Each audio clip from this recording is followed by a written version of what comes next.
Like any other set of ideas, Islam is a set of ideas, and like any other set of ideas, we are perfectly entitled to interrogate it and find it wanting. I personally find it wanting. I would also like to say, as a gay person, I am fucking terrified by mass Muslim immigration because the homophobia in the Islamic community, in the Ummah, is not restricted to terrorists. It is not restricted to ISIS.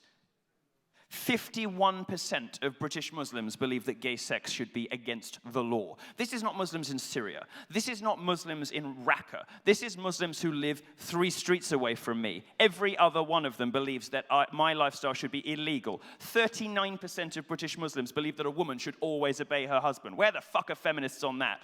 25%.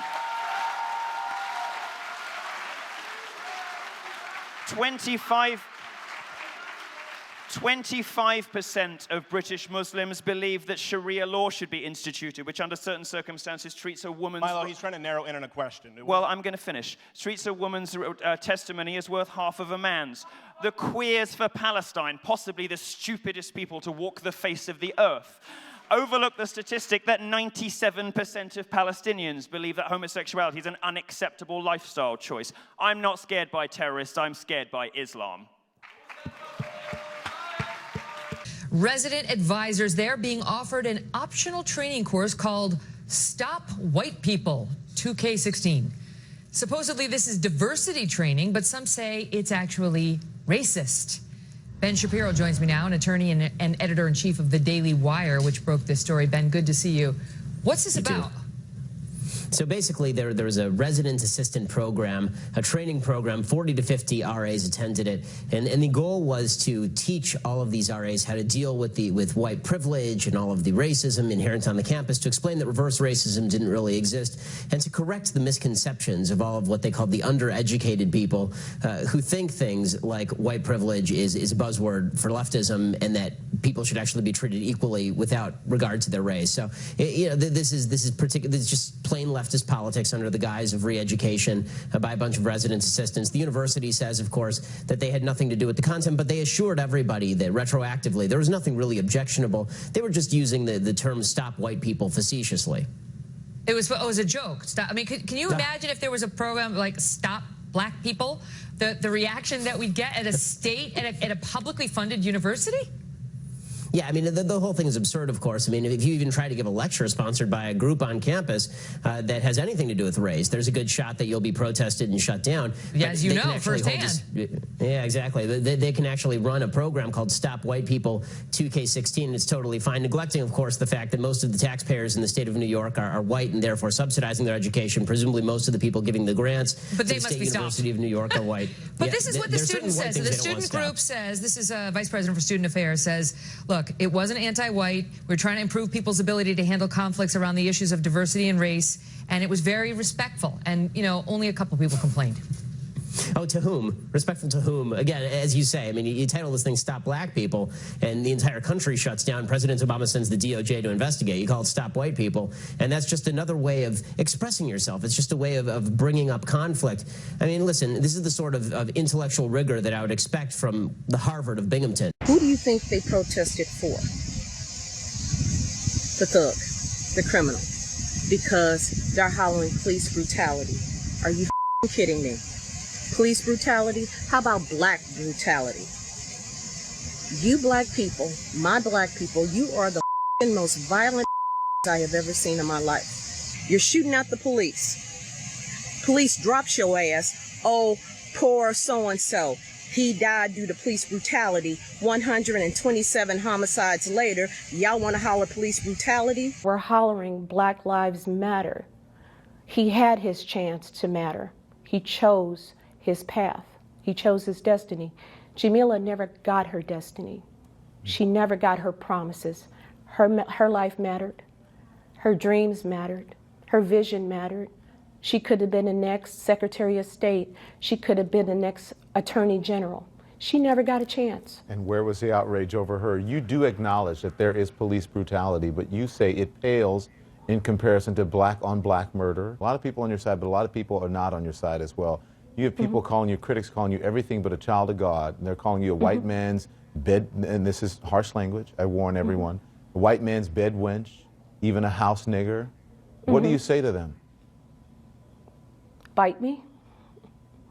I'm not afraid to speak my mind. If they want to say that, knock yourself out, freedom of speech.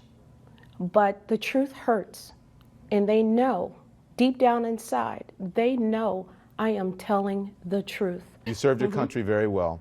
I want you to talk to me about privilege, because do you think that whites have a privilege, an advantage over blacks? Are you kidding? No. There is no such thing as white privilege. Don, let me tell you a story. I have a friend who is right now, can't pay the house note, car got repoed, lights got shut off, water got shut off, okay? Can't buy food for their children, and they're white. So if there's white privilege, and they're telling me I'm no longer black, that I'm white now, sign me up for a low interest loan and get me a credit card, because I'm ready to shop. All of them should be held responsible, because the police officers, the good ones, as they say, they don't testify against them. So they're all bad. If you're a part of that gang, you need to quit your job. Wow, a slap in the face to law enforcement just days after an NYPD cop was killed in cold blood, who, by the way, was African-American. Hundreds descending upon the streets of Midtown Manhattan to march against cops and even chant expletives for those who protect and serve, and were protecting them on that day, too. Here now to discuss where we go from here, Fox News contributor and former homicide detective Rod Wheeler, who was out and got those sound bites for us and did all those interviews, and Milwaukee County Sheriff David Clark. Since we spoke to you, Rod, earlier, let's get the sheriff to weigh in. Sheriff, your reaction to some of the sentiment you heard on the streets on Saturday. Well, it's just crazy talk. That's ignorance in its purest form. You know, I think we need to rethink this strategy. I don't know why the police even bother policing those demonstrations. They're not protests. Those people advocate for the overthrow of our legally constituted government. What I would do says they have is a point, let them fend for them. Let them fend for themselves. Let the good law-abiding people of New York clash with them for disrupting their lives, disrupting their businesses. Then the police can show up and arrest these subhuman creeps for creating a disturbance. That we can do. Now, Rod, do you have a different sense? You're actually on the street talking to them. Number one, did the cops play an important role in keeping them safe?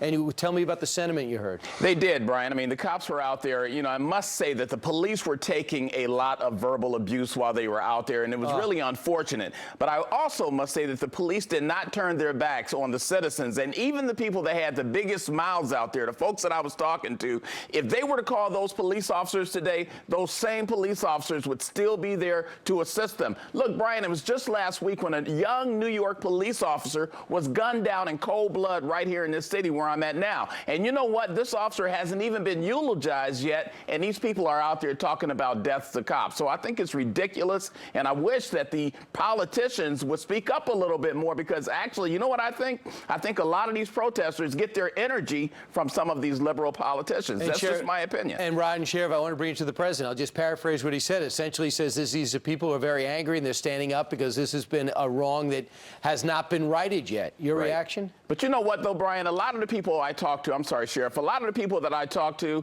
they were saying that their frustration, believe it or not, is with the government, and they specifically said, Brian, President Obama. Wow. Sheriff, go ahead.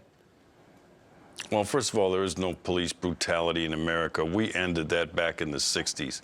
So I don't know where they're coming from. You look at the data and the research, and there's a new Harvard study out that shows that there is no racism in the hearts of police officers. They go about their daily duty, if you will, to keep communities safe. The President of the United States knows better. He's playing the race game. He's playing race politics. Shame on him. He's been very divisive for this country. He has been a nightmare, and I cannot wait until January of 2017 so that America's nightmare can be over. Black Lives Matter, does it play an important role? First, you, Sheriff? No, it's garbage. It's a subversive movement. Like I said, they advocate the overthrow of our legally constituted government. It is not a protest movement. Rod? I think, yes, it does matter. I think all lives matter, and I think what they're arguing about and protesting about is valid. It's just the way that they're going about doing it, I think, is totally misdirected. Right? It isn't valid. Knock it off. You're contributing to the problem here. It is not valid. There is no research. But some of those show me the people, data. Show me the research that Sheriff, demonstrates or supports that lie that law enforcement officers use an inordinate amount of force against black people. Yeah, but Sheriff, black people use an inordinate amount of force against themselves and each other in the American ghetto. It is not true about the American police officer, and I'm not going to let anybody come on TV but you have to be fair, that. Sheriff, about all of this. Some of those people did have some valid arguments, and I'm not saying at all, and I would never suggest police officers just go out and do things wrong to people, but there are some valid arguments that we both, on both sides, need to really take. There are no valid arguments. There is no police brutality in the United States. Especially, but even so, you have a thing like Klinefelter's syndrome. So you don't know what you're talking about. You're not educated on genetics. Would you like to discuss the genetics? Or no? What are your genetics? So I'd stay away from the genetics and back to the brain scans. You cut that out now, or you'll go home in an ambulance. Yeah, that seems mildly inappropriate for a political discussion.